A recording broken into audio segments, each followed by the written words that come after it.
Welcome to Aaron Mahnke's Cabinet of Curiosities, a production of iHeartRadio and Grim and Mild.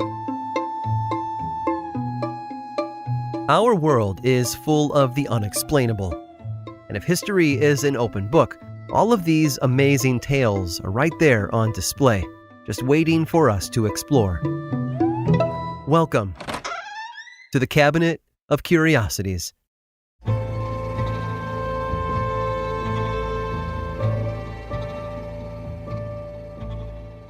Obsession is one of the most powerful forces on the planet. Like a drug, it affects the mind and body, providing singular focus and determination, but removing objectivity. Obsession is an endless, all-consuming hunger that is never satisfied. English explorer Percy Fawcett had that hunger, and it led him to the ends of the earth.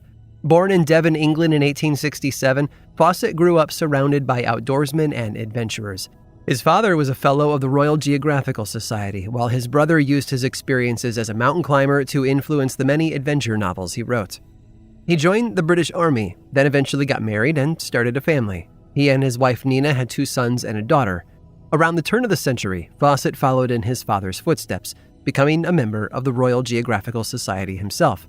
He hoped his time in the RGS would help him hone his skills in cartography by surveying land in such regions as North Africa and eventually South America. South America was entirely new to the young Fawcett, who made his first trip there in 1906 when he was 39 years old. He had been tasked by the RGS with exploring an unknown patch of jungle along the border between Bolivia and Brazil. And from the get-go, it seems Fawcett's travels would be nothing short of extraordinary. Several months after he first arrived in Bolivia, he encountered wildlife unlike anything he'd ever seen back in England, including an anaconda that was over 60 feet long, which, of course, Fawcett shot and killed. The explorer's stories of enormous and dangerous animals were certainly entertaining, but rarely believed by his more scholarly colleagues. Still, something about the area captivated him, and he didn't let professional ridicule stop him from finding out more. Fawcett made several return trips to South America over the years. At first, his visits were met with hostility by the local tribes, but through generous offerings and friendly behavior, he was welcomed into their villages as a guest. There was something Fawcett noticed about the native people he met. They had thrived for generations in one of the harshest environments on the planet, without the conveniences of the modern world. Fawcett interpreted their survival as evidence of something more than he had seen. He believed that somewhere, deep within South America, there was a place. Not just a place, a city, one that had been lost for thousands of years, all but consumed by the jungle. His theories were confirmed by the discovery of a journal that had been written by an early Portuguese explorer over 150 years earlier. Within its pages, the explorer had described the abandoned ruins of an ancient, advanced civilization. It was massive in size, with great big arches and a temple, the walls of which had been overrun with drawings and hieroglyphs. The document had been cataloged in the National Library of Brazil simply as Manuscript 512, and the mystery of its origins were surpassed only by the mysteries within its 10 pages, mysteries which had taken over Fawcett's imagination and fueled his new obsession. He called it the Lost City of Z, but the adventurer didn't attempt to find Z until after he'd done a tour of duty in the First World War, after which he came back to Brazil with the sole purpose of locating his lost city. He didn't get far, though. The weather took a turn for the worse, and Fawcett was struck with a bad fever, forcing him to turn back. But he wasn't done. He knew the lost city of Z was still out there, waiting to be rediscovered. His contemporaries called him crazy for wanting to try. They hadn't believed his wild stories before, and they certainly didn't believe him as he fought to fund a second mission.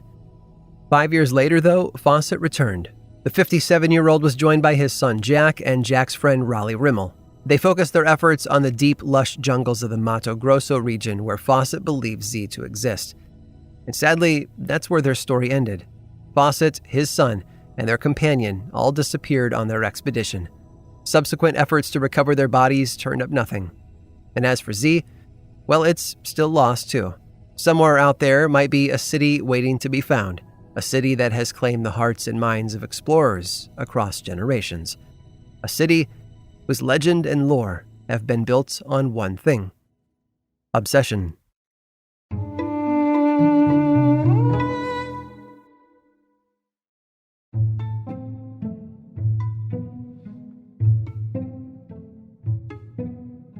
Certain things can evoke conflicting emotions inside us. The sound of a crying baby can either stir up empathy or frustration. A clown can be funny or terrifying. And in most cases, the sight of a balloon is something to inspire joy and happiness. Like I said, in most cases.